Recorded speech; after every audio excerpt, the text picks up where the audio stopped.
next year, SUZLON will have been in business for 20 years. The last 5 of which it is working very hard to erase in terms of memory because they've been very difficult years. After 2 years of losses, the company has for the past 2 quarters posted an operating profit. During that time, it also replaced near-term foreign bond debt of $540 million approximately with 2019 paper, buying itself some more time to pay back its FCCB holders. And the Modi government's very first budget did its bit to boost wind power in India. Does this then mark a definite turnaround for SUZLON? I have with me Tulsi Tanti, the founder and the chairman of the company, to answer that question. Mr. Tanti, thank you very much for speaking to us here at CNBC TV 18. Let me straight get to the question that I've been wanting to ask you for a long time. Does this mark the turnaround point for SUZLON? Absolutely right, because the marketplace is so positive and the growth in the global market and domestic market is very, very positive is there. Almost industries is going in a 40% growth in the current year. So that is the good tailwind, I can say. The same time, liability management part of all the legs we have completed. Right. The last leg was the FCCB. We have also extended for the next 5 years, and we have taken care of the bondholders very well, and bondholder has supported very well. And as you know, the all our debt has gone in a longer period for the 10 years, and That's first 3 years we don't have a much obligation for the repayment. So on the capital structure point of view, we are comfortable to concentrate on a business and growth and volume side. And same time, the policy environment in the domestic market and global market is so positive for renewable energy. So the growth potentiality is equally good.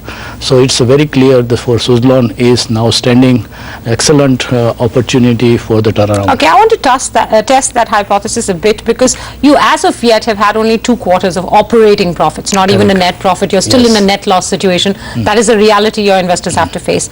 Not just that, Q4 and Q1, Q4 of the last financial year and the Q1 quarter of this year, which has just gotten done and the earnings have just been announced, they've not really been comparable in the sense that Q1 has been far worse than Q4. So whether you look at revenues, which have dropped Q1 to Q4, you've seen a big drop in EBITDA Q1 to Q4, net working capital, on which you work so hard to bring those numbers down, has almost doubled back to about 6%. Still far lower than some of your peak net working capital numbers, which were 13%, but still back doubled to 6%. Net debt has gone up by about 400 crore rupees. So I'm curious to know why you feel so confident this is a turnaround time, because your last quarter was not as encouraging as your 4th quarter was of the last fiscal. I agree, Menka, but if you see the history of the last 10 years, the Q4 is always the good high volumes. So it's a seasonal issue entirely? And Q1 is always a low volumes. Normally the 10% of the annual volume is coming only in the Q1, not 25%. Okay. So that is the all correction is based on that is that.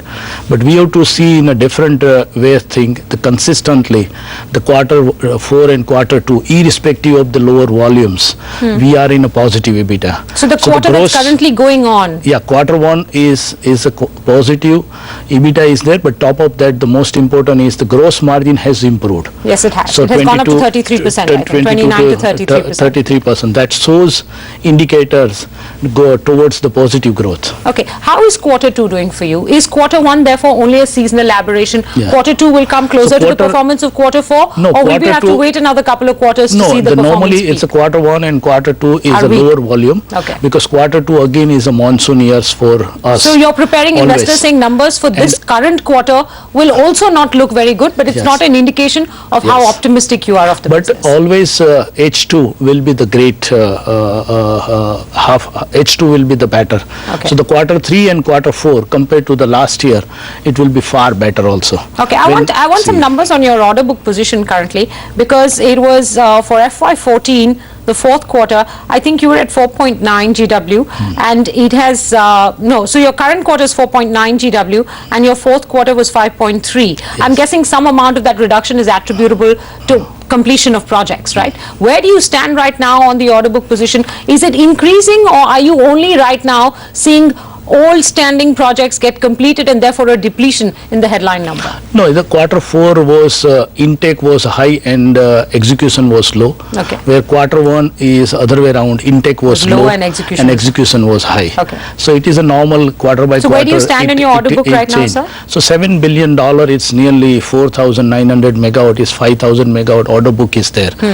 We strongly believe in this financial year it will continue to this level, and there is a chance for the improvement, because the domestic market has come out with the right policy framework. So it will increase end of the year. Again, it's above the $7 billion. Okay, so in FY14, just to be clear, in fact, your new orders declined 33%. You're saying that situation is going to change in FY15. You're actually going to see an increase in new orders, and a substantial one at that, though more likely in the second half than in the first half. No, second half, the new order intake will increase. But simultaneously, we are executing. So net impact, it will remain above the $7 billion order book. Okay. So it will not reduce further. Let's talk about your debt restructuring, or rather operational efficiencies and debt restructuring. You mentioned the increase in gross profit margins to about 33%. Yes. This is first quarter versus year-on-year quarter. How much further can you go in terms of squeezing out operational efficiencies, improving working capital ratios and all of that? No, working capital ratio is currently, it's a 6, where the industry's average standard is 10%. But you had gone down to about 3.4. Yeah, we have gone down because we have reduced that drastically to make a high degree of the operational efficiency. Now we have to again ramp up the volume. So it will increase little bit, but not more than 10%. It will remain below that, the 6 to 8% level, which is a very good average standard of the industries. Okay. So the working capital I am not concerned about that is because our priority to increase the volume. Okay. If we can increase the volume, gross profit margin already we have achieved the good level, 33%, it will go 35%. Now concentration on a EBIT positive.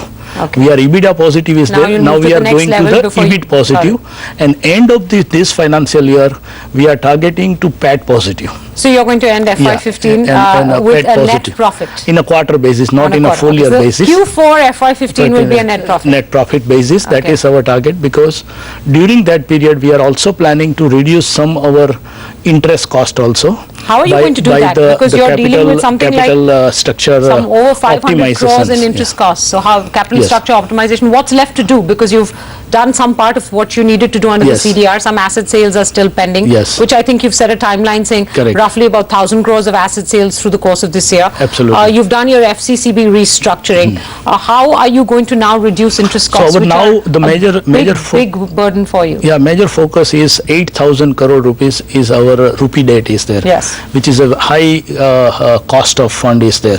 So the 50% we are planning to swap by the low cost of the debt and to reduce the rupee debt. So you're going to refinance the rupee debt with dollar debt? Not directly refinancing that, because we have an opportunity to borrow the other side of the country. So we can raise the fund there in a debt, because the Senvion doesn't have any types of the debt in their books. But you've attempted to do this before, and Senvion's lenders, Senvion's other stakeholders have not been very... both side of the bankers, we are taking on a board to work together to make that happen, because otherwise it was earlier not possible. So you're going to borrow money, using Senvion at a lower rate, and try and replace that with some of the high cost debt that you currently have on the books? Partly will be done by that, and partly we are planning to take it to the company into the capital market and raising the equity. So partly will be done. So you're going to list Senvion? Yeah, that's our plan. So talk me through the plan of listing Senvion. How much you hope to realize in terms of a stake sale in Senvion? So our plan is to consolidate the business so that we can make Senvion more competitive in a global front. Currently Senvion is more concentrated on a European market base, so we are expanding his geography this financial year by adding the more markets. So consolidation is the business of the group is most important, step 1. Step 2, raise the debt on a Senvion side and reduce the rupee debt on a SUZLON side. The step number 3, taking to the Senvion on a capital market, raising the equity in the current financial year and reduce the rupee debt. So plan is there, end of the year we want to target to reduce our rupee debt completely. So how much do you intend to extinguish using equity? What is your goal or target as of now? Equity as per the LSC regulation is 25%. And your expected valuation for Senvion is 2 billion it's 2 billion is a minimum. 2 billion euros. 2 billion euros is there.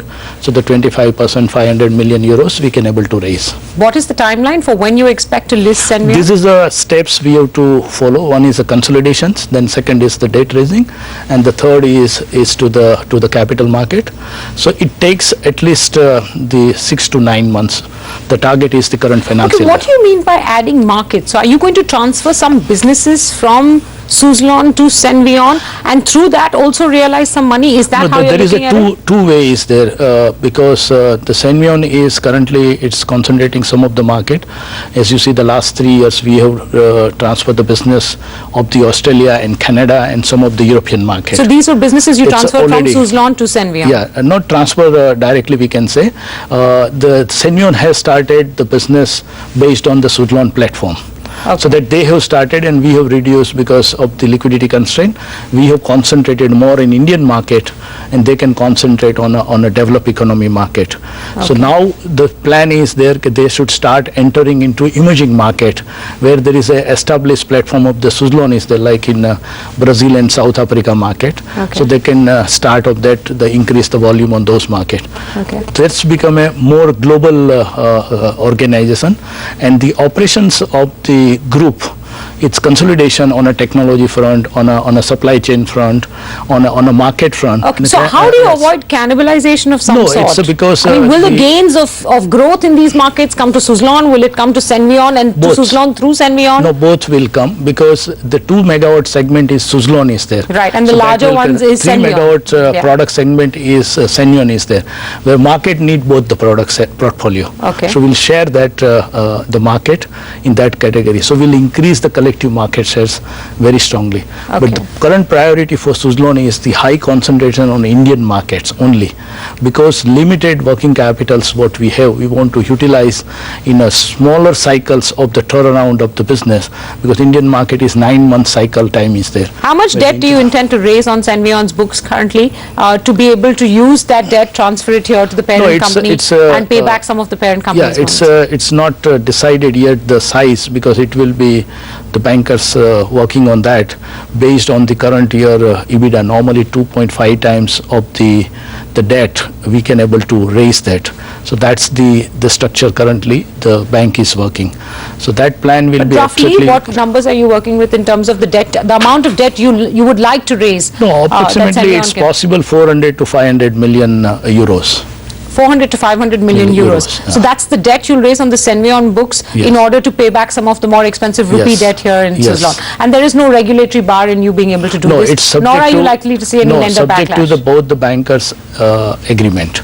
That is the current discussions. Both the bankers as in Indian bankers and the Indian foreign banks bankers? And foreign bankers should be on board on that. Why should the foreign bankers agree to do this for the Indian bankers? But same time it's enhancing the business also, and structuring is going very well. If you see the last March when we have done the bond line facility which we have, it is called non-fund facilities. Yes. The earlier group of banks was the most of the regional banks. Yeah, I know. Now you've expanded your portfolio of global lenders. banks.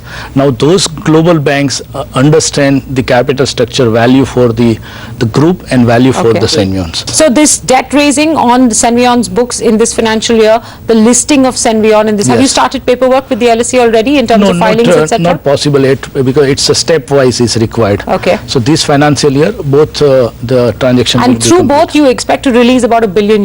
Yes. And you will use that to extinguish reduce, all India debt currently that you have, which is Rupee roughly debt only. rupee debt. I get it, because the FCCB debt has been restructured. No, anyways, FCCB anyway restructured, and the FCCB holder has a good opportunity to convert into equity. So working, since you work these numbers out, and I'm not so quick at math at this point, your current interest burden on a quarterly basis is somewhere in the region of 537 crores. This was as per the last quarter. It's an average. So how much will it come down by the end of this year, fourth quarter, which is the quarter that you expect to post a profit? It's not quarter, but annual basis point of view, it is nearly 1,000 crores interest reduction. So quarterly it's 250 crores.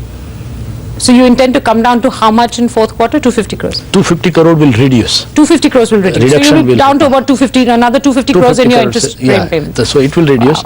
So that will help us. One side I will improve the EBITDA side, improve the EBIT side, and reduce the interest side, so I can able to go to the PAT positive. So I want to talk about growth, but before that, what is the timeline on your roughly 1,000 crores of asset sales still pending as part of your That CVR? is ongoing. So what have you identified what exactly you're selling, and when do you intend to do these No, that transactions? is ongoing. As you know, we have sold out the Edison, our asset in the US market. Yeah. And we have bring a $90 million, and China you've done the also China stake sale the as well. 40 million. So that has also come. So what is left to sell some now? of What are you intending the to sell? manufacturing capacity in India, which is a good real estate value now, it's there, and which we also don't require because it's for the earlier plan for the smaller turbine. Now we are going a bigger turbine, and we are putting some new capacity.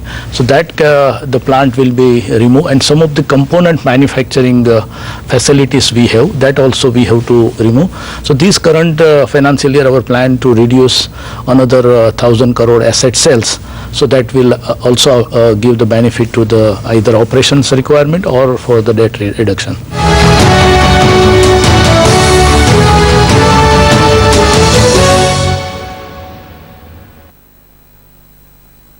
Choice नहीं है, तुम्हें ये करना ही पड़ेगा.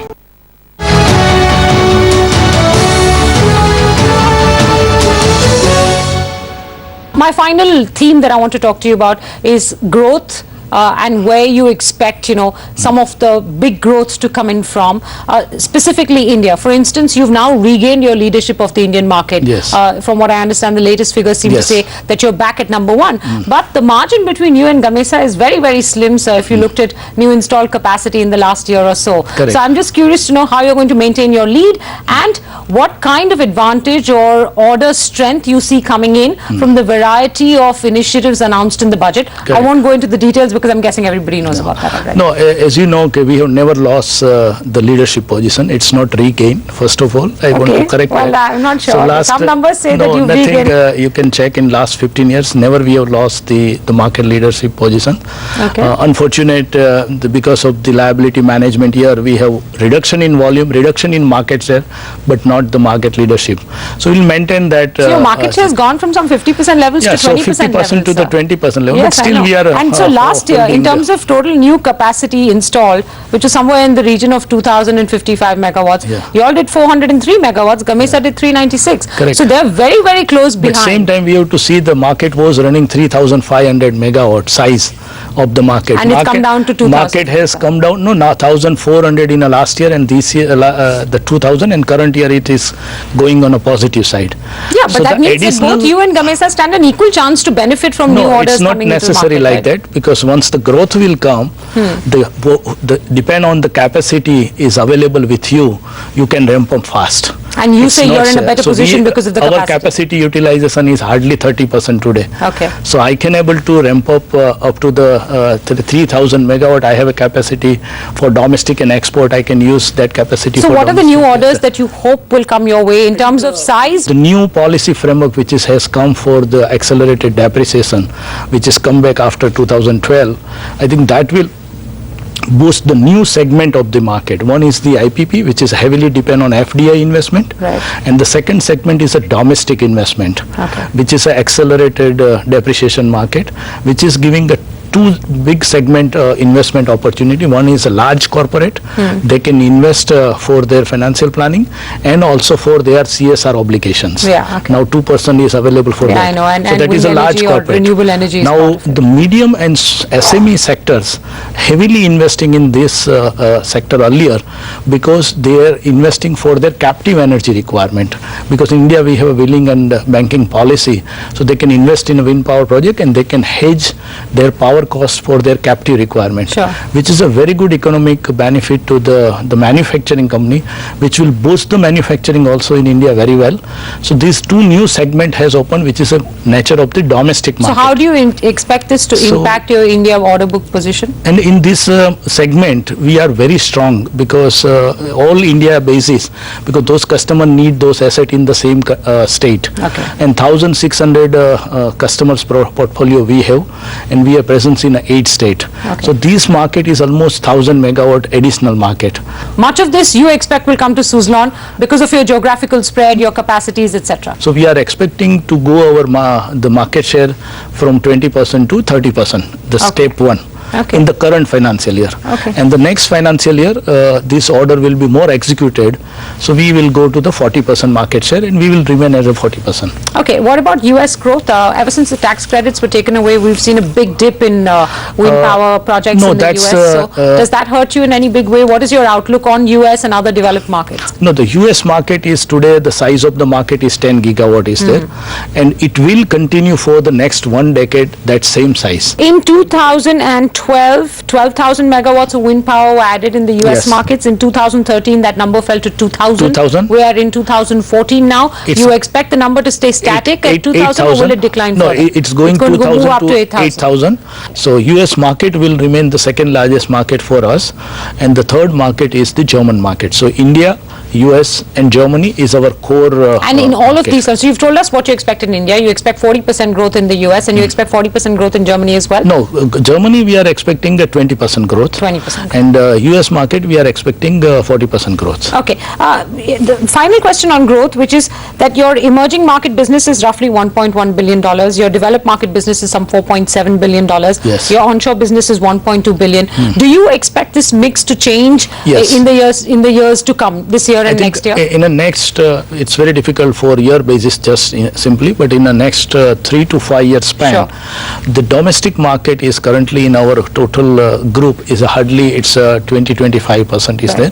It will move from 20-25% to 35%. Okay. So that is a domestic. The second segment is the developed economy and emerging economy market, like India, China, Brazil and South Africa. We see the high growth is coming on this market, in emerging economy market. Europe will remain more or 10% growth market, where US is, this year is a high jump is there. After that it will remain hardly 5-10% growth market.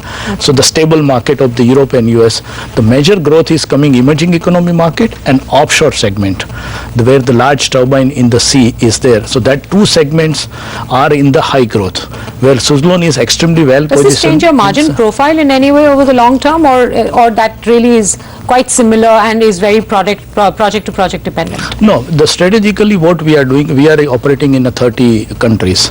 The 5 country is a good growth and 5 country is a good margin. Like Indian market is good market, Brazil, Canada market, Australia markets and offshore market and German market. This 5 market is a High margin. good margin. So the margin percentage is good. Now volume is also 5 market is important is there, like China market, like where margin is very, very low, US market, the Brazil markets and some of the European market. They are the low margin, but they are giving us a volume. We need both. So That on a blended combination- basis, your margin blended profile basis, will stay above stable. 30% over the next couple of years, you would So expect? the gross margin level we will try to maintain 30 plus. Thank you so much for your time today and thank you for talking to us here on CNBC TV 18. Thank you very much and thanks for your support.